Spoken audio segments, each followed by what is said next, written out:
ప్రవీణ్ పగడాల గారు తన కోసం తాను బ్రతికిన వ్యక్తి అయి ఉంటే తను చనిపోతే ఎవరు వచ్చేవాళ్ళు కాదు. కానీ ఆయన క్రైస్తవ సమాజం కోసం బ్రతికాడు. అక్షరముఖ రాని వాళ్ళకు కూడా బైబిల్ గ్రంథాన్ని చాలా స్పష్టంగా బోధించగలిగిన వక్త ఆయన. బైబిల్ గ్రంథం గురించి ఏదైనా ఒక ప్రశ్న వచ్చి ఎదురుగా నిలబడితే అడిగిన వాడే సిగ్గుపడేలాగా సమాధానం చెప్పేవాడు. రక్షణ టీవీలో అనేక డిబేట్స్లో ఆయన ఒక వక్తగా మాత్రమే కాదు, ఒక జర్నలిస్ట్గా ఎన్నో ప్రశ్నలు అడిగిన వ్యక్తి. చాలా జిల్లాల్లో ఉన్న తెలంగాణలో, ఆంధ్రాలో ఎన్నో మీటింగ్స్ ఏర్పాటు చేసి ఓపెన్గా ప్రజలను పిలిచి వాళ్ళకి ఏ అనుమానం ఉన్నా మీ ప్రశ్న మా జవాబు పేరుతో అద్భుతంగా అనుమానాలు తీర్చిన వ్యక్తి. అనొక కొన్ని సాఫ్ట్వేర్ కంపెనీస్ ఉన్నాయి ఆయనకి. ఫ్యామిలీ పరంగా చాలా ఉన్నతమైనటువంటి కుటుంబానికి చెందిన వ్యక్తి. అన్నీ కాదనుకొని అమెరికాను వదిలిపెట్టుకొని సేవ కోసం భారతదేశానికి ఇక్కడికి వచ్చి ఇవాళ దిక్కు లేని స్థితిలో ఆయన ఏం జరిగిందో ఎలా జరిగిందో తెలియని స్థితిలో నడి రోడ్డు పక్కన ఆయన చనిపోయి ఉండడాన్ని అసలు ఏ ఒక్కరు కూడా జీర్ణించుకోలేకపోతున్నారు. ఇదే ప్రవీణ్ పగడాల అనే వ్యక్తి బైబిల్ని అడ్డు పెట్టుకొని 1000 కోట్లు సంపాదించిండు. తన జీవితం అంతా కూడా అవినీతి, అన్యాయానికి, అక్రమానికే ఎక్కువ ప్రాధాన్యత ఇచ్చేవాడు అని చెప్పి ఇప్పుడు రీసెంట్గా వస్తూ ఉంది ఇటువంటి అంశాలు. ప్రవీణ్ పగడాల గారి గురించి మీతో ఒక విషయం చెప్తాను, తర్వాత నిర్ణయం మీరే తీసుకోండి. ఆయనకి 2 పిల్లలన్న. 16 సంవత్సరాల పాప ఇంటర్మీడియట్ చదువుతుంది. తనకి హార్ట్ ప్రాబ్లం ఉండేది. 4 సంవత్సరాలు ఇంకొక పాప. అమెరికాలో పెద్ద ఇల్లు, స్విమ్మింగ్ పూల్, పెద్ద లైఫ్ అయింది. కాదనుకొని ఇండియాకి వచ్చారు. 2 పిల్లల్ని పెంచుకోవడమే కష్టం. 12 మంది పిల్లల్ని దత్తత తీసుకున్నారు. 12 మంది పిల్లల్లో అమ్మా నాన్న లేని ఆ పిల్లల్ని పెంచి పెద్ద చేశాడు.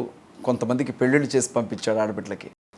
హైదరాబాద్లో చిన్నారి రాణులు, చిన్నారి రాజులు అనే ఒక ఆర్ఫన్ హౌస్ ఉంది, అనాథాశ్రమం. 200 మందికి ప్రతిరోజు కావాల్సిన ఆహార పదార్థాలను పంపించే వ్యక్తి ఆయన.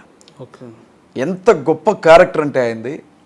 మనిషిని చంపొచ్చన్నా, క్యారెక్టర్ని చంపకూడదన్నా. ఆయన పేరు మీద ఎన్నో కుటుంబాలు బ్రతుకుతున్నాయి ఇవాళ. ఆయన దగ్గర నుంచి బలవంతంగా మీరు ఏదన్నా లాక్కొని వెళ్ళిపోతే నాది నాకు కావాలి అని అడిగే వ్యక్తిత్వం కూడా కాదైంది. సరే తీసుకెళ్ళు, నువ్వు బాగుండు అని చెప్తాడు ఆయన. ఆయన వ్యక్తిగత జీవితం అది. అలాంటి వ్యక్తి 1000 కోట్ల రూపాయలు దోచుకొని లక్షల కోట్ల రూపాయలు క్రైస్తవం మీద పోగేసుకున్నాడా? ఎక్కడుందన్నా ఆయనకు అంత పెద్ద చర్చ్? ఎవరు పంపించారు ఫారిన్ ఫండ్స్? ఎవరిచ్చారు ఆయనకి దశంభాగాలు? ఆయన దగ్గర తీసుకున్న వాళ్ళు ఎంతమంది అంటే ఇవాళ 100 మంది వచ్చి నిలబడతారు, కానీ ఆయనకి ఇచ్చిన వాళ్ళు ఎంతమంది అంటే కనీసం ఒక్కరిద్దరు కూడా నిలబడతారు. ఎందుకు మరి ఇతర మతస్థులకు ఎందుకు ప్రవీణ్ గారి టార్గెట్ అయ్యిండు అని అంటే ఏం చెప్తారు? మనిషిని బ్రతికించడానికి మతం ఉపయోగపడితే తప్పు లేదన్న. మనిషిని చంపడానికి విద్వేషంగా మారితే మాత్రం అది ప్రమాదమే. ఇప్పుడు నీ మతం గొప్ప అనుకున్నంత వరకు ఏ ఇబ్బంది లేదు. ఎదుటి మతం దేనికి పనికిరంది అన్నప్పుడే ప్రశ్న. ఆ ప్రశ్నకి ఎదురు నిలబడ్డాడు ప్రవీణ్ పగడాల గారు. క్రైస్తవుల్లో ఎంతోమంది పాస్టర్స్, నేను, నా భార్య, నా పిల్లలు, నా చర్చ్ మెంబర్స్, నా మినిస్ట్రీ, ఎంతోమంది బిల్డింగ్లు కట్టుకున్నారు, ఫంక్షన్ హాల్స్ కట్టుకున్నారు, పెద్దగా ఆస్తులు సంపాదించుకున్న వాళ్ళు ఉన్నారు, 100 కోట్లు వెనకేసుకున్న వాళ్ళు ఉన్నారు. అలాంటి వాళ్ళు ఒకవైపు అన్నీ వదిలిపెట్టుకొని లగ్జరీ లైఫ్ని వదిలిపెట్టి తన పిల్లల్లాంటి వాళ్లే కదా అనాథలు కూడా అని గుండెల దగ్గరికి తీసుకొని వాళ్ళకి అన్నం పెట్టి వాళ్ళని ఇంట్లో పెట్టుకొని క్రైస్తవ సమాజం నా కుటుంబం అనుకొని క్రీస్తు కొరకు బ్రతికినంతకాలం పోరాడిన వ్యక్తి అన్న ఆయన.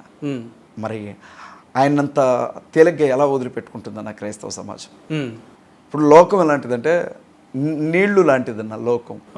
అంటే బ్రతుకున్న మనిషిని లోపలికి లాగేస్తుంది, చనిపోయిన వ్యక్తిని బయటికి నెడుతుంది. లోకం ఎలాంటిదంటే ఇప్పుడు నేనున్నా, ఎవరైనా మంచి వ్యక్తి ఉంటే ఆ వ్యక్తిని మంచి అని ఒప్పుకోవడానికి ఎందుకు ఒక రకమైన ఈగో ఫీలింగ్. నేనున్నా కదా, అతన్ని మంచి అంటే ఏంటి, నా ఫాలోవర్స్ మళ్ళీ అతనికి వెళ్ళిపోతారేమో, నేను ఎందుకు ఒప్పుకోవాలి అని ఒక రకమైన ఫీలింగ్.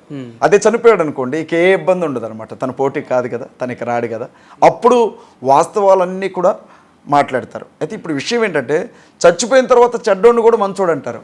కానీ ఇదేం విచిత్రమో, అంత గొప్ప వ్యక్తి చనిపోతే ఆయన్ని ఇప్పుడు త్రాగుబోతులాగా చిత్రీకరించారు ఆయన్ని. కాదంటారా? లేదన్నా, కాదంటారా. ఆయన సాక్ష్యం మీరు విన్నారో లేదో, నేను సేవ పరిచయంలోనికి రాకముందు ఎప్పుడు చూసినా మత్తులోనే ఉండేవాడిని, బాగా మందు తాగేవాడిని, డ్రగ్స్ తీసుకునేవాడిని, గొడవల్లో కొట్లాట్లలో పెద్ద రౌడీలాగా బ్రతికాను, మాది కడప అని చెప్పాడు ఆయన. కానీ సేవలోనికి వచ్చిన తర్వాత ఒక చిన్న విషయం చెప్తాను. ఆయనకి చక్కెర ఎక్కువ వేస్తా. ఆయన ఏమంటాడు తెలుసా అన్న, నేను షుగర్ అంతా తీసుకోను, వద్దమ్మా, నాకు షుగర్ పడదు అని అంటాడు ఆయన. అలాంటి వ్యక్తి లిక్కర్ తీసుకున్నాడన్న. మీకు చిన్న విషయం చెప్తానన్న, మీరున్నారు, మీకు ఒక రేంజ్ ఉంది, మీకు ఒక స్థాయి ఉంది. మీరు హైదరాబాద్ నుంచి మీ ఊరు బయలుదేరారు తొర్రూరు. వస్తున్న దారిలో మీకేదో డిప్రెషన్ ఉంది, మందు తాగాలనిపించింది అనుకోండి, రోడ్డు పక్కన చిల్లరగా ఒక షాప్ దగ్గరికి వెళ్ళి 100 రూపాయలు 200 రూపాయలు పెట్టి లెక్కర కొనుక్కొని తాగి బండి మీద వస్తారా? పడుకుంటూ లెగుస్తూ వస్తారా? ఇంకో చోట మళ్ళీ ఆగి కొని రోడ్డు పక్కన పార్క్ దగ్గర పడుకుంటారా కాసేపు? మీ స్థాయికి మీరు ఏం ఆలోచిస్తారు? ఉపేందర్ అంటే ఒక పేరుంది, నా పేరును కాపాడుకోవాలి, నా భార్య బిడ్డలు రేపొద్దున మంచైనా చెడైనా ఇబ్బంది అని అనుకుంటారు కదా. అలాంటిది ప్రపంచానికి క్రీస్తు గురించి ప్రకటించినంత గొప్ప వ్యక్తి ఎంత ఆలోచించుంటాడన్నా? మనం ఆలోచించాలి కదా. 15 గంటల ఫుటేజ్లో ఎక్కడైనా ఆయన ముఖం కనపడితే బాగుండు, ఒక్కసారైనా ఆయన చూపెడితే బాగుండు అనుకున్నాం. కానీ ఒక్క చోట కూడా ఆయన హెల్మెట్, ఆయన మాస్క్, ఆయన్ని ఇది ఆయనే అని చూపించారు తప్ప 4 గంటలు అక్కడే పడుకున్నాడన్న సమయంలో కూడా ఆయన ముఖాన్ని చూపించే ప్రయత్నం చేయలేదు. ఒప్పుకోవడానికి మనసు రావట్లేదన్న. ఎలా ఒప్పుకుంటామన్నా? ఇప్పుడు ఎన్ని అనుమానాలు. ఇప్పుడు ఫర్ ఎగ్జాంపుల్ నేనున్నానన్నా, రేపొద్దున ఏదో ఒక విషయంలో నేను చనిపోయాను అనుకోండి, ఒక ఆడపిల్లతో నాకు అక్రమ సంబంధాన్ని అంటగట్టి వ్యభిచారం చేస్తూ వీడు చచ్చిపోయాడని ఎవరో మాట్లాడితే ఫాల్స్ న్యూస్ క్రియేట్ చేసి నా కుటుంబానికి ఎలా ఉంటుంది? ఆ మనిషి చనిపోవడం కూడా పెద్ద విషయం కాదు. ఇప్పుడు అతని క్యారెక్టర్ని చంపుతున్నారు, అతని వ్యక్తిత్వాన్ని చంపుతున్నారు. అది తట్టుకోలేకపోతుంది క్రైస్తవ సమాజం. అన్న, ఏ విషయాన్నైనా నిజాన్ని నిక్కచ్చిగా మాట్లాడే అజయ్ బాబు గారు లెక్క మాట్లాడండి. మీరు ఒకటే ఒక ప్రశ్న అడుగుతా, దానికి సూటిగా సమాధానం చెప్పండి. అడగండి అన్న. ప్రవీణ్ పగడాల్ గారు చనిపోయిందా చంపేశారా?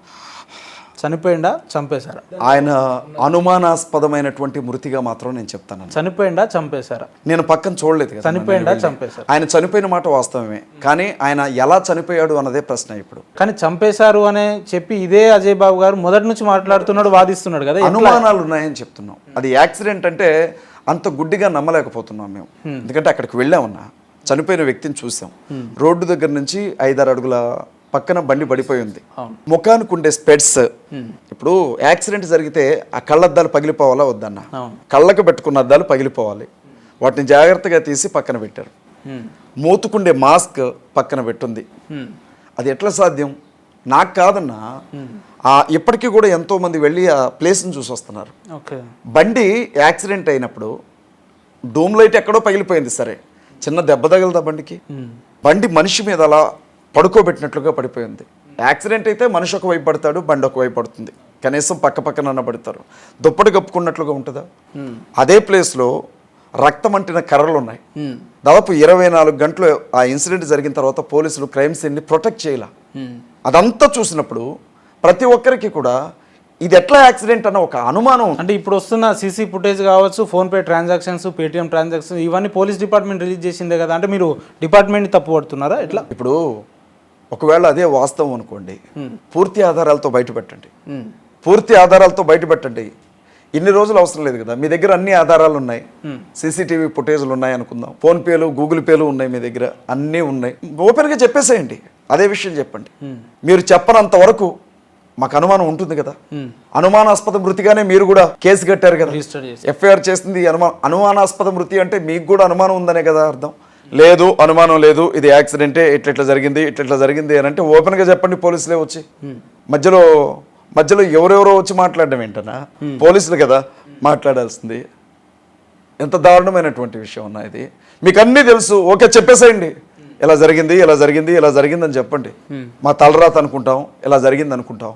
కానీ మీకే అన్న అనుమానాలు ఉండి కేసునే మీరు అనుమానాస్పద కేసుగా మార్చినప్పుడు యావత్ క్రైస్తవ సమాజానికి అనుమానం ఉంది ఆయన చనిపోయిన ఆ ప్లేస్ని చూసినప్పుడు. సరే, మీరు చెప్తున్నట్టు అనుమానమే ఉంది అని ఒక నిమిషం అనుకుంటే ప్రవీణ్ గారిని హత్య చేయాల్సినంత అవసరం ఎవరికి ఉందని? ఎవరికైనా ఉండొచ్చు.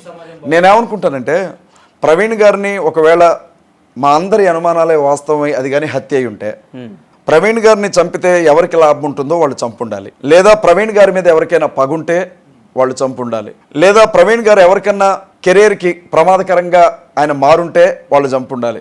లేదా ఆస్తిపాస్తులకు సంబంధించినటువంటి వ్యవహారాల్లో ఎవరైనా ఇన్వాల్వ్ అయి ఉండాలి. ఏదో ఒకటి జరిగి ఉండొచ్చు. మేమేమంటున్నామంటే, ఏం జరిగిందో మాకు తెలియదు, కానీ అతను చనిపోయినటువంటి స్థలం, చనిపోయినటువంటి ఆ శవం నమ్మశక్యంగా లేదు. యాక్సిడెంట్ అంటే ప్రవీణ్ గారు చచ్చిపోతే హైందవ సమాజాన్ని లేదంటే హైందవ మత పెద్దల్ని ఎందుకు తీరుతున్నారు మీరు? అవసరం ఏముందంటే, ఇప్పుడు విషయం ఏంటంటేనా, దాదాపు ఆయన సేవా పరిచర్యలో రాధా మనోహర్ దాస్తో కావచ్చు, ధర్మార్గం భాస్కర్ రాజ్తో కావచ్చు, హిందుత్వానికి మేమే పెద్ద దిక్కు అని మాట్లాడిన ఎంతో మందితో డిబేట్లు చేసిన వ్యక్తి ఆయన డిబేట్ చేసిన ప్రతిసారి ఆ కామెంట్ సెక్షన్లో ఆయన్ని చాలా పెద్దగా దూషించినటువంటి వాళ్ళు ఉన్నారు. చాలా రకాలుగా. ఒకసారి అయితే రాధా మనోహర్ దాస్ లేచి వెళ్ళిపోయాడు డిబేట్లోంచి. ద సేమ్ టైం ఆయన మహమ్మద్ ప్రవక్త మీద కూడా విపరీతమైనటువంటి వ్యాఖ్యలు చేశారు ఒక సందర్భంలో. ముస్లిం సమాజం నుంచి షమీ అనే వ్యక్తి, ఆయన కూడా చాలా కఠోరంగా మాట్లాడారు. గడిచిన ఒక నెల రోజుల నుంచి ప్రవీణ్ గారు ఆయన పేతో కానీ ఆయన ఇంట్లో కానీ, ఇప్పుడు అన్న పాస్టర్ గారి కుటుంబ సభ్యులు కావచ్చు, బంధువులు కావచ్చు, అన్న ఇట్లా జరిగిందన్న ఇది పరిస్థితి అని చెప్పుకుంటారు కదా. మాకు వచ్చినటువంటి సమాచారం ఏంటంటే ఆయన అనేక సందర్భాల్లో నన్ను చంపుతానని బెదిరింపులు వస్తున్నాయి, నా బిడ్డను చంపడానికి రెక్కి చేస్తున్నారు, నేను ఫేస్బుక్ వేదికగా ఈ విషయాలు చెప్తున్నా క్రైస్తవ సమాజం ఎవరూ నన్ను పట్టించుకోవట్లేదు, మన క్రిస్టియన్స్లో యూనిటీ లేదు, రేపు నేను చస్తే తప్ప వీళ్ళకి యూనిటీ రాదేమోనని బాధపడేవాడు. అదే పరిస్థితి మీకు వస్తుందని అనుకుంటారా ఈ 4-5 సిచ్యువేషన్ చూసిన తర్వాత? ప్రవీణ్ పగడాల గారితో పోలిస్తే నేను నథింగ్ అన్న. ఆయన జ్ఞానం కావచ్చు, ఆయన ఆస్తి కావచ్చు, ఆయన తెలివి కావచ్చు, ఆయన వ్యక్తిత్వం కావచ్చు, నేను దేనికి సరిపోను, నేను సరిపోను. ఆయన అలాంటి స్థితిలో మరణించారు, దాని వెనక ఏదైనా కొట్టుంటే నాకు ఓపెన్గా చెప్తున్నారుగా. హమారా ప్రసాద్ పెట్టిన పోస్ట్ మీరు చూడలేదా? నెక్స్ట్ అజయ్ నువ్వేరా చచ్చేది అని పెట్టాడు. బీజేపీ నేత చిన్న అన్న వ్యక్తి పెట్టిన పోస్ట్ మీరు చూడలేదా? నెక్స్ట్ అజయ్ గడే చచ్చేది అని పెట్టాడు. అట్లా ఎంతో మంది పోస్టులు పెడుతున్నారు నెక్స్ట్ అజయ్ నెక్స్ట్ అజయ్ అని. ఓపెన్గానే చెప్తున్నారు సోషల్ మీడియా ప్రాతిపదికగా. నాకు వ్యక్తిగతంగా మెసేజ్లు పెడుతున్నారు, ఫోన్లు చేసి బెదిరిస్తున్నారు. నేనేమన్నా దేవుణ్ణా అన్న? నేనేమన్నా దేవుణ్ణా? ఒకవేళ దేవుడు నన్ను శత్రువులకు అప్పగిస్తే చనిపోతానేమో, ఎవరికి తెలుసు. సిద్ధంగా ఆ రోజు కోసం నేను ఎప్పుడు సిద్ధమే అన్న. మీరు ఇప్పుడు నన్ను చంపినా చనిపోవడానికి నేను సిద్ధమే, కానీ దానికి ఒక కాజ్ ఉండాలి, దానికి 10 మందికి ఉపయోగపడాలి ఆ చావు. ఒక మనిషి మరణం అన్న, ఇప్పుడు కోడి చచ్చిపోతే కోసుకొని తింటాం, మేక చచ్చిపోతే కోసుకొని తింటాం, మనిషి చచ్చిపోతే వాడిని తీసుకెళ్ళి పారేయడానికి తప్ప వాడు దేనికి పనికిరాడు. అట్లాంటి చావద్దన్న, 10 మందికి ఉపయోగపడాలన్న. ఒక మరణం అనేక మందిని కదిలించాలి. మీ చావుని మీరు కొని తెచ్చుకుంటున్నట్టు అనిపిస్తుంది నాకు. లేదన్న, అలా అని చెప్పి కసాయివాడి ముందు గొర్రె తలంచినట్లు ఉంచనన్ను, నన్ను నేను కాపాడుకుంటాను. ఇక నా చేయి దాటిన తర్వాత నేనేం చేయలేను కదా. ఒకవేళ నా బలం మించిన వ్యక్తులు వచ్చారు, నా శక్తి సరిపోలా, అటాక్ చేశారు, చనిపోవాల్సి వచ్చింది, దేవుడే అప్పగించాడు అనుకోండి, ఏం చేయలేను కదా. నేనేమన్నా దేవుణ్ణా? ఏం చేస్తున్నా మరి మీరు బహిరంగంగా నెక్స్ట్ అజయ్ బాబు అజయ్ బాబు అజయ్ బాబు ఈరోజు సామాజిక మాధ్యమాల్లో మారుమోగుతుంది, మీరు ఏం చేయగలుగుతున్నారు మరి? నేను పోలీస్ స్టేషన్లో కంప్లైంట్ ఇచ్చానన్న. కంప్లైంట్ ఇస్తే సరిపోతుందా? ఎస్పీ గారి దగ్గరికి వెళ్ళాను, ఖమ్మం సిపి గారి దగ్గరికి, కమిషనర్ ఆఫ్ పోలీస్ గారి దగ్గరికి వెళితే ఆయన లేరు. డిప్యూటీ సిపి గారు వారు ప్రసాదరావు గారు వారు ఉన్నారు. ఏం జరిగిందో అంతా వివరించి వారికి కంప్లైంట్ ఇచ్చాను. వారు urban police station CI Bhanuprakash గారికి కాల్ చేసి మా ముందే ఈ కేసు పూర్వాపరాలు పరిశీలించి కేసు కట్టండి అని చెప్పారు. సిఐ గారిని కలుస్తాం, వెళ్ళి ఆల్రెడీ అక్కడ కంప్లైంట్ ఇచ్చి వచ్చాం, సాయంత్రం రిజిస్టర్ చేస్తారనుకుంటున్నాం. నాకు ఎవరెవరి మీద అయితే అనుమానం ఉందో, అమర ప్రసాద్ కావచ్చు, 24 గంటలు నా మీద లైవ్ పెట్టుకొని బ్రతికే కరుణాకర్ సుగ్నా లలిత్ కుమార్ కావచ్చు, రాధా మనోహర్ దాస్, వీళ్ళ గురించి ఎందుకంటున్నానంటే వీళ్ళు వీడియోలు చేసి అందులో నా ఫోన్ నంబర్లు పెడుతున్నారు. వీడియో చేయడమే కాకుండా నా ఫోన్ నంబర్ పెట్టడం వల్ల అనేక మంది ఆ నంబర్ చూసి వాళ్ళ ఫాలోవర్స్ నాకు బెదిరింపు కాల్ చేస్తున్నారు. ఫోన్ కాల్ లిఫ్ట్ చేసి మనం హలో అనే మరుక్షణమే అమ్మ నా బూతులు తిడుతున్నారు. ఇప్పటివరకు ఎన్ని కాల్స్ వచ్చినాయి మీకు? అట్లా నా ఫోన్ ఇస్తానన్నా, ఒక 5-6 వేల కాల్స్ ఉంటాయి, చూసుకోవచ్చు. 5-6 వేల కాల్స్, నా ఫోన్ అప్పచెప్పేస్తాను, ఇదేం అబద్ధం కాదు.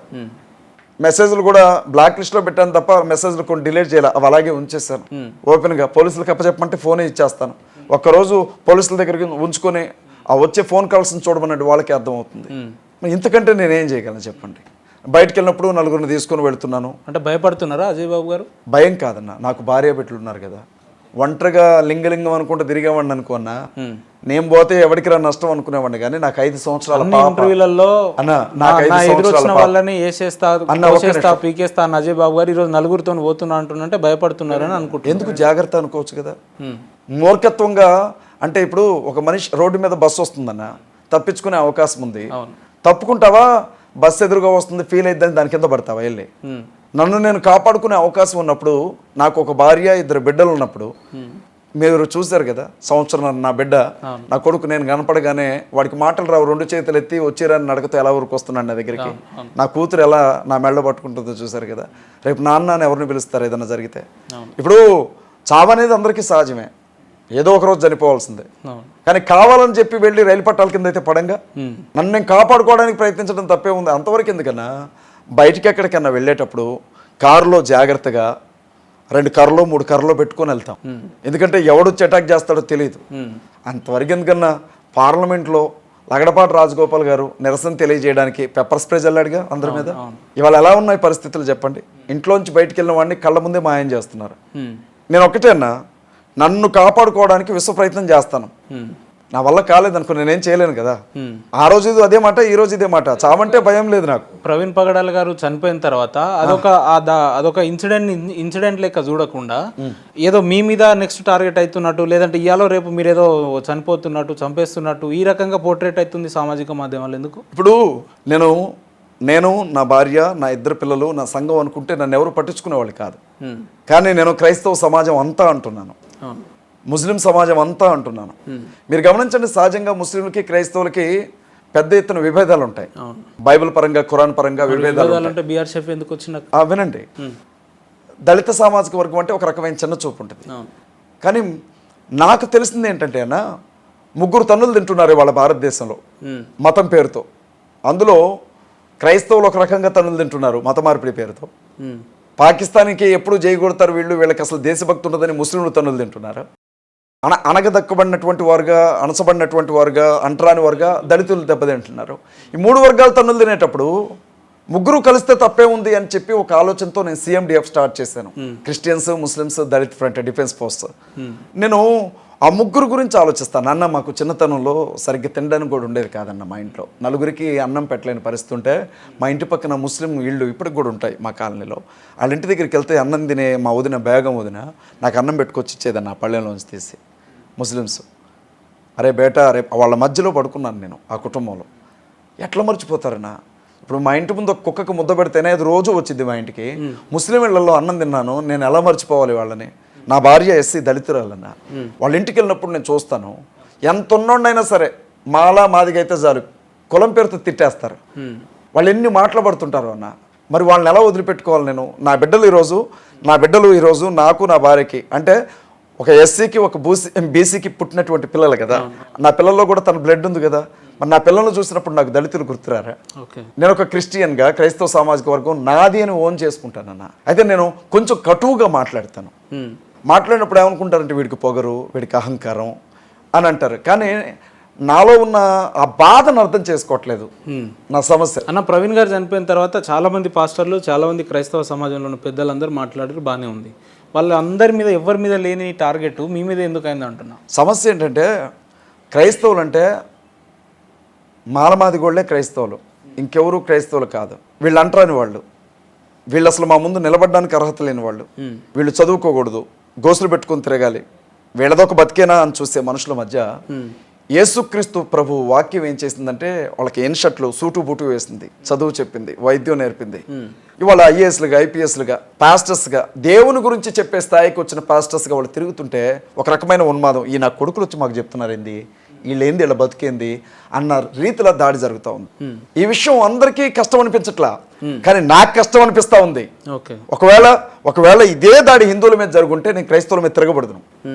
మీరెవర్రా మాట్లాడడానికి హిందువుల గురించి? హిందువుల మీద దాడి చేసే హక్కు మీకు ఎవడిచ్చాడు? మీకేం హక్కు? హిందువుల మీద దాడి జరిగితే నిరభ్యంతరంగా మాట్లాడతాను. ఖండిస్తారా? నిరభ్యంతరంగా. ఒకవేళ దాడి జరిగితే అజయ్ బాబు గారు ఖచ్చితంగా ఖండిస్తాను. ఖండించడం కాదు, వాళ్ళ పక్కన నిలబడతాను. స్వేచ్ఛ వాయువులతో చెప్తున్నారు, పూర్తిగా చెప్తున్నాను నేను. అజయ్ బాబు అంటే హిందువుల వ్యతిరేకి అని అంటారు కదా. హిందువుల వ్యతిరేకి అయితే హిందువుల ఆడబిడ్డని ఎందుకు పెళ్లి చేసుకుంటాను నేను? మా మామయ్య హిందూ, మా అత్త హిందూ, మా బావ హిందూ, మా చెల్లి హిందూ, వాళ్ళందరూ కూడా హిందూస్. వాళ్ళ బిడ్డని ఎందుకు పెళ్లి చేసుకుంటాను నేను? ఇవాళ కూడా మేము ఏమంటారునా, ఇంటి దగ్గర వాళ్ళు పెట్టుకుంటారు కదా, అమ్మవారికి పెట్టుకోవడం అట్లా ఉంటారు కదా, కబురు చేస్తారు కులదేవతకి, అల్లుడు వచ్చి వెళ్ళండి అని చెప్పి. ఇప్పుడు నేను వ్యతిరేకనని ఎవరు చెప్పారు? నేను హిందువులకు వ్యతిరేకని కాదన్నా. మొదటి నుంచి కూడా హిందువులకు నేను మంచి స్నేహితుడినే. నేను గర్వంగా చెప్తాను, హిందుత్వవాదం పేరుతో జరుగుతున్నటువంటి ఉన్మాదానికి మాత్రమే నేను వ్యతిరేకిని. మీకు ఇంకో విషయం చెప్తున్నాను, జిహాద్ పేరుతో జరుగుతున్నటువంటి మారణకాండకి నేను వ్యతిరేకినే. క్రూసేడ్ పేరుతో ఎక్కడైనా క్రైస్తవులు ఎవరి మీద కన్నా ఫారిన్ కంట్రీస్లో వెళ్ళినా దానికి నేను వ్యతిరేకినే. మతం పేరుతో ఒక మనిషిని చంపొద్దు, వాడు క్రైస్తవుడా, ముస్లిమా, హిందువా అని చూడొద్దు. అక్కడ వాడొక మనిషి, అది చూడండి అని చెప్తున్నాను. వాడిని బతకనివ్వండి అని చెప్తున్నాను. స్వేచ్ఛగా వాడి మతాన్ని వాడు ప్రకటించుకునేవ్వండి, వాడి దేవుణ్ణి వాడు నమ్ముకునేవ్వండి, వాడి కష్టం వాడు పడుతున్నాడు, నువ్వు హేళన చేయొద్దని చెప్తున్నాను నేను. రిఫ్లెక్షన్ అనేది ఉండదు అన్న. ఇప్పుడు బొకడా బైబిల్ అన్నాడు రాధా మనోహర్ దాస్, లంజల పుస్తకం అని అన్నాడు. యేసుక్రీస్తు తల్లి మరియా వ్యభిచారం చేసి యేసుక్రీస్తుని కందే అన్నాడు. ఇదే మాట ఒక 20-30 ఛానళ్ళు లైవ్లు పెట్టుకొని మమ్మల్ని హేళన చేస్తూ ఉంటే ఆన్సర్ చెప్పొద్దన్న. అందులో భాగంగా నువ్వు బైబుల్ జోలికి వచ్చావు కాబట్టి నీ గ్రంథాల్లో ఏముందో మాట్లాడావు అంతే తప్ప బూతులు మాట్లాడసుమా. మీ పురాణాల్లో ఏముందో చెప్పావు అంతే. మేము ఇప్పుడు ప్రతి ఆదివారం చర్చికి వెళ్తామన్నా, చర్చిలో ఉండే ప్రతి ఒక్కరికి చెప్తాం మీ చేతిలో బైబిల్ ఉండాలి ఖచ్చితంగానే. మరి మీ గుడికి వచ్చిన ప్రతి ఒక్కళ్ళకి కూడా మీరు పురాణాలు పంచొచ్చుగా. మీ గుడికి వచ్చిన అందరికీ భగవద్గీత రామాయణం ఇవ్వచ్చుగా. మీరు ఎందుకు ఎవరన్నా? హిందువులందరిలో భగవద్గీత ఉండాలి, రామాయణం ఉండాలి, పురాణాలు ఉండాలి, వేదాలు ఉండాలి, తెలుగులో చదువుకునే అవకాశం ఉండాలి. ఉంటే అంటే మత ప్రచారం చేయడం మా సంస్కృతులు లేదు కాబట్టి మేము ప్రచారం చేయం. ప్రచారం కాదన్నా, నువ్వు ఒక హిందువి అని అంటున్నావు, నువ్వు ఒక బ్రాహ్మణ మతాన్ని నమ్మిన వ్యక్తివి. అప్పుడు నీ మత గ్రంథం నీ ఇంట్లో ఉండాలి కదా. ఎందుకు ఉండదు? ఉండదని మీరు ఎట్లా అనుకుంటున్నారు? ఎవరు ఉండదని మీరు ఎట్లా? ఇవాళ అందరు హిందువులు అన్న మా ఇంటికి వస్తారా మీరు? గుండెల మీద చేసుకో, మా ఇంటికి రండి మీరు. గుండెల మీద చేసుకొని చెప్పండి. ప్రతి క్రైస్తవుడి ఇంట్లో బైబిల్ ఉంటాయి. నా ఇంట్లో అతకంటే ఒక 10-15 బైబిల్ ఉంటాయి. ప్రతి క్రిస్టియన్ ఇంటికి వెళ్ళండి, బైబిల్ ఉంటుంది. ప్రతి హిందూ ఇంటికి వెళ్ళి చూడండి ఎన్ని రామాయణాలు ఉన్నాయో అడగండి. భగవద్గీతలు ఎన్ని ఉన్నాయి, పురాణాలు ఎన్ని ఉన్నాయి. ఉండాల్సిన నీ గ్రంథం చరిత్రలు మా సంస్కృతులు తెలుసు. నీ గ్రంథంలో ఏముందో నీకు ఎలా తెలుస్తుంది? ఎవరు చెప్పారు చదవతలేరని? ఎవరు చదవట్లేదు. ఎవరు చెప్పారు? ఇప్పుడు ఏంటో తెలుసా, ఇదే 10వ తరగతిలో ఏ గరికపాటి నరసింహారావు ఇదే 10వ తరగతిలో రామాయణం గురించి అన్ని కాండాలు వివరించారు. మీ బైబిల్ గురించి ఏ రామాయణం గురించి? మీ బైబిల్ గురించి ఎక్కడ? వాల్మీకి రామాయణం గురించా, మొల్ల రామాయణం గురించా, లేకపోతే ఏ రామాయణం? 318 రకాల రామాయణాలు ఉన్నాయి. అందులో ఏ రామాయణం గురించి మీరు చదివారు? బైబిల్ అంటే బైబిల్ ఒకటే పుస్తకం, ఒకటే బైబిల్ గ్రంథం ఒకటే ఉంది. అందులో 66 పుస్తకాలు ఉన్నాయి, లేదా 73 పుస్తకాలు ఉన్నాయి వేరే చోట. మాకు రామాయణం అని అంటే వాల్మీకి రాసిన రామాయణం అని చెప్తాను అన్న. ఇప్పుడు నేనేమంటున్నానంటే మీరు రాసుకోండి రామాయణం, నాకు ఇబ్బంది లేదు, కానీ మీరు చదవండి అంటున్నాను. మీరు చదివితే ఏమవుతుందంటే అందులో ఏముందో ప్రతి హిందూకు తెలుస్తుంది. అప్పుడు మేము హేళన చేస్తున్నామా, ఉన్న విషయాలే చెబుతున్నామా, మీకు అర్థమైద్దని చెప్తున్నాను. నేను రామాయణాన్ని టార్గెట్ చేయట్లేదు, నేను అవి మీరు చదవాలి అంటున్నాను. బైబిల్ అట్లా మీరు మమ్మల్ని అడగొచ్చు, మీరు బైబిల్ చదవండి అని. మేము ప్రతిరోజు చదువుతాం, ఉదయం చదువుతాం, మధ్యాహ్నం చదువుతాం, పడుకునేటప్పుడు చదువుతాం, ఖాళీగా ఉంటే గంటలు చదువుతాం. మీరు ఎన్నిసార్లు చదువుంటారు అట్లా? మీ పురాణాలు తెలుసుకోవాలి కదా, అసలు ఏముంది అందులో అనేది ఏముందో తెలుసుకోవాలి కదన్నా. ఏమీ తెలియకుండా నేను ధర్మ ప్రచారకుడిని అంటే అసలు నీ మత గ్రంథాలు ఏం చెప్పాయి? నీకు ఏది ప్రామాణిక? ఒక బైబిల్ పట్టుకొని లేదంటే ఒక బ్లేజర్ వేసుకొని ఒక కోట్ వేసుకుంటే పాస్టర్ అయిపోతాడా, ఫాదర్ అయిపోతాడా? ఇదేనా మీ సంస్కృతి? ఒక్క విషయం చెప్పాలన్నా, సంస్కృతి అనేది ఆహార పద్ధతులకు సంబంధించిందో, కట్టుబట్టలకు సంబంధించిందో, ఆచార సాంప్రదాయాలకు సంబంధించిందో మాత్రమే కాదన్నా, అదొక జీవిత విధానం. అది సంస్కృతి. ఎవరి పద్ధతి వారుకుంటుంది. మేము ఉన్నామన్నా, క్రైస్తవులు ఉన్నాం. మా బైబిల్ ఏం చెబుతుంది అంటే మందు తాగొద్దు అని చెబుతుంది, త్రాగుబోతులకు పరలోక రాజ్యం లేదంటుంది, వ్యభిచరించొద్దు అంటుంది, కట్టుకున్న భార్యతో మాత్రమే కాపురం చేయి. ఇప్పుడు ప్రవీణ్ గారు చేసింది ఏది? ప్రవీణ్ పగడాల్ గారు చేసింది. మీరు ఆయన వ్యక్తిత్వాన్ని మీరు కూడా చంపాలనుకుంటే నేనేం చెప్పలేను. లేదు, సామాజిక మాధ్యమంలో వచ్చిందే అడుగుతున్నాను. 10 మంది రకరకాలుగా మాట్లాడటం మనుషుల నైజం. అది లోకుల్ని కాకులు అంటారు. ఇవాళ క్రైస్తవులు అంటేనే పళ్ళు అజయనా మీరు ఎట్లా మాట్లాడుతున్నారంటే అధికారికంగా ప్రభుత్వంలో పనిచేసే పోలీస్ వ్యవస్థనే ఈరోజు మీరు తప్పు పడుతున్నారు. తప్పు అంటున్నారు. మొత్తం పోలీస్ యంత్రాంగాన్ని తప్పు పడుతున్నారు. చెప్పేది పోలీస్ యంత్రాంగాన్ని తప్పుపడడం కాదు, నేను వాళ్ళని ఎప్పుడు గౌరవిస్తా. నేను ఏమంటున్నంటే 15 గంటల CCTV ఫుటేజ్ లో ఆయన ముఖాన్ని ఒకసారి చూపించండి, మేము నమ్ముతా ఉంటున్నాం. రామవరపాడు జంక్షన్ దగ్గర ఎలా చూపించే అవకాశం ఉందో నేను చెప్తా. హైదరాబాద్ నుంచి నువ్వు వస్తున్నావు అన్న, బండి మీద వస్తున్నావు, కారులో వచ్చావు, స్పృహ తప్పి పడిపోయావు, తల మీద హెల్మెట్ ఉంది, ముఖానికి మాస్క్ ఉంది. నేనేం చేస్తానంటే కామన్ సెన్స్ ఉంది కదా, వెంటనే హెల్మెట్ తీసేసి మాస్క్ తీసి ముఖం మీద నీళ్లు కొడతాను.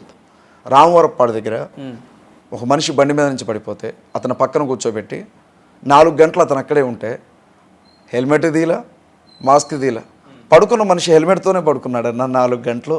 ఎవరికి చెప్తున్నారన్న కథలో ఎవరికి చెప్తున్నారు? మీకు ఒక విషయం చెప్తాను. ఇవాళ యాక్సిడెంట్ అని వీళ్ళు అంటున్నారు కదా, మనిషి చనిపోయిన రోజు అది హత్య అనొద్దు, యాక్సిడెంట్ అనొద్దు, ఆయన చనిపోయిన రోజే విషయం బయటకు వచ్చిన రోజు హమారా ప్రసాద్ ఫేస్బుక్లో ఒక పోస్ట్ పెట్టాడన్న. ఇక అనొద్దు కానీ ఏదో తప్పుడు మాట అన్నాడు, పగల తాగి గుద్దుకొని చచ్చాడు, పోస్ట్ మార్టం రిపోర్ట్ లో ఇదే వచ్చింది చూసుకోండి కావాలంటే అన్నాడు. అప్పటికి ఇన్వెస్టిగేషన్ జరగల, CCTV ఫుటేజ్లు బయటికి రాలా, పోస్ట్ మార్టం జరగల, పోలీసులు ప్రెస్ మీట్ పెట్టలా. అతనికి ఎలా తెలుసు అన్న హమారా ప్రసాద్కి? ఎలా తెలుసు? ప్రవీణ్ పగడాల గారు ఫోన్ చేసి, అరే హమారా ప్రసాద్ అరే వరాహప్రసాద్ అరే పంది నేను మందు తాగుతున్నారా యాక్సిడెంట్ చేసుకొని చచ్చిపోయేలా ఉన్నా అని చెప్పాడు వీడికి. అంటే ప్రవీణ్ గారు నేనే హత్య చేసి ఉంటాడు అనుకుంటున్నారు మీరు? నాకు నమ్మకం ఉందన్న, నాకు నమ్మకం ఉంది. ఖచ్చితంగా హమారా ప్రసాద్ బ్యాచ్ హస్తం ఏదైనా ఉండుండొచ్చు అని నేను నమ్ముతున్నాను. ఎందుకంటే వాళ్ళు పెద్ద స్టేట్మెంట్ అంటారా, చాలా పెద్ద స్టేట్మెంట్ ఇది. అయినా వాళ్ళు పెట్టినటువంటి స్టేట్మెంట్లు నా దగ్గర ఆధారంగా ఉన్నాయి. చాలా ఇబ్బంది అయితే నాకే ఇబ్బంది కాదు. ఫేస్బుక్ లో వాళ్ళు పోస్ట్ పెట్టారా లేదా, ఫేస్బుక్ లో వాళ్ళు ప్రసాద్ అయితే ఈయననే చంపినారని కరెక్ట్. వినండి ఫేస్బుక్ లో వాళ్ళు పోస్ట్ పెట్టారా లేదా మాట్లాడుతున్నారు మీరు. నా ఫోన్ ఇవ్వండి ఒకసారి. హమారా ప్రసాద్ పెట్టినటువంటి పోస్ట్ నేను మీకు చూపిస్తాను. అంటే మీరు మతాల మధ్య చిచ్చు పెట్టడానికి మీరు ఇటువంటి మాటలు అంటే హమారా ప్రసాద్ ఏదైనా మాట్లాడొచ్చు కానీ ఇలా మాట్లాడు అంటే మతాల మధ్య ఆయన ఏమన్నాడు? ఏమైంది? తాగి చనిపోయింది. ఎలా చెప్తాను అంటున్నా నేను? తాగే చచ్చిపోయాడు. తాగే చచ్చాడు అని చెప్పాడు. కావచ్చు అన్న, తాగే చచ్చాడు కావచ్చు కన్ఫర్మేషన్ ఇచ్చాడు. ఇప్పుడే చూపిస్తాను. మీరు లైన్ లో ఉండండి, దీన్ని జూమ్ చేయండి. మీరు లైన్ లో ఉండండి, దీన్ని జూమ్ చేయండి. ఎందుకన్నా మనుషులు పిచ్చోళ్ళని చేస్తారు మీరు. ఏమంటారన్నా స్క్రీన్ షాట్ పిక్చర్స్ ఉంటాయి కదన్నా, అవి ఎలా చూడాలి స్క్రీన్ షాట్ చూడండి దయచేసి. నన్ను ఒక ప్రశ్న అడిగారు, హమారా ప్రసాద్ ఆ స్టేట్మెంట్ పెట్టాడా, మీరు ఎందుకని మతాల మధ్యన చిచ్చు పెడుతున్నారు అని. ఇప్పుడు నేను యాంకర్ గారికి ఇస్తున్నాను, అక్కడ ఏముందో ఆయన చదివి వినిపించాలి. హమారా ప్రసాద్ లేదు లేదు, మీకు అనుమానం ఉంది కాబట్టి మీరే చదవాలి, పెద్దగా చదవండి. చలో హమారా ప్రసాద్ ఫేస్బుక్ పేరుతో అది చూపించండి. అటు పోస్ట్ మార్టం రిపోర్ట్ ఖచ్చితంగా ఏమని వస్తుందంటే చదవండి, భూతైనా చదవాలి, భూతైనా చదవాలి, చదవండి. గుద్ద బలగా తాగి బండి కంట్రోల్ కాకపోవడంతో చచ్చాడని వస్తుంది అని పెట్టాడు. ఎప్పుడు పెట్టాడు? 6 days బ్యాక్. వాడికి ఎట్లా తెలుసు అని అడుగుతున్నాను నేను. అది కన్ఫర్మేషనా లేకపోతే స్టేట్మెంట్ ఇచ్చాడా లేకపోతే అనుమానం అన్నాడా? అనుమానం అన్నాడా స్టేట్మెంటా? ఇప్పుడు ఏం మాట్లాడతారు మీరు? ఎందుకని పాస్టర్స్ చెప్పే ఏమైనా కూడా అబద్ధాలు, మిగతా అన్ని నిజాలు అని హిందువులను భుజాల మీద మోస్తున్నారు? హమారా ప్రసాద్ దగ్గర ఎంత తీసుకున్నారు మీరు? అది ఆయన ఫేస్బుక్ పేజ్ లో ఆయన కాకపోతే అబ్బా అన్న, ఆయన రెడ్ టీవీ ఇంటర్వ్యూలో అడిగారు, మిగిలిన ఇంటర్వ్యూలో అడిగారు. హమారా ప్రసాద్ దగ్గర మీరు ఎంత తీసుకున్నారు అన్నారు. ఒక మాట మీరు ఎంత తీసుకున్నారు? మీరు ఎట్లా అడుగుతున్నారు? నా ఇంటర్వ్యూ రన్ మీరు నాకు ఎంత ఇచ్చారు? ఎవరు? మీరు నాకు ఎంత ఇచ్చారు అన్న? మీ మనసు బంగారం, ఇది వేరు. మీరు నాకు ఎంత ఇచ్చారు? మీ మనసు బంగారం, ఇది వేరు. నేనేమంటున్నా అంటే హమారా ప్రసాద్ ఫేస్బుక్ లో పెట్టాడో నిజంగా చూపించమంటే 6 రోజుల క్రితం పెట్టింది నేను మీకు చూపించాను, మీరే చదివారు. చెప్పలేదు కదా ఆయన ఫేస్బుక్ లో పెట్టాడు. రెడ్ టీవీ ఇంటర్వ్యూలో నువ్వు ఇలా ఎందుకు పెట్టావంటే ఖచ్చితంగా అదే వచ్చింది రిపోర్ట్ చూసుకో అని అన్నాడు. రెడ్ టీవీ ఇంటర్వ్యూలో లైవ్ ఆయన మాట్లాడాడు, సిసిటీవీ ఇంటర్వ్యూలో మాట్లాడాడు. వీళ్ళకి ఎలా తెలుసు అంటున్నాను నేను.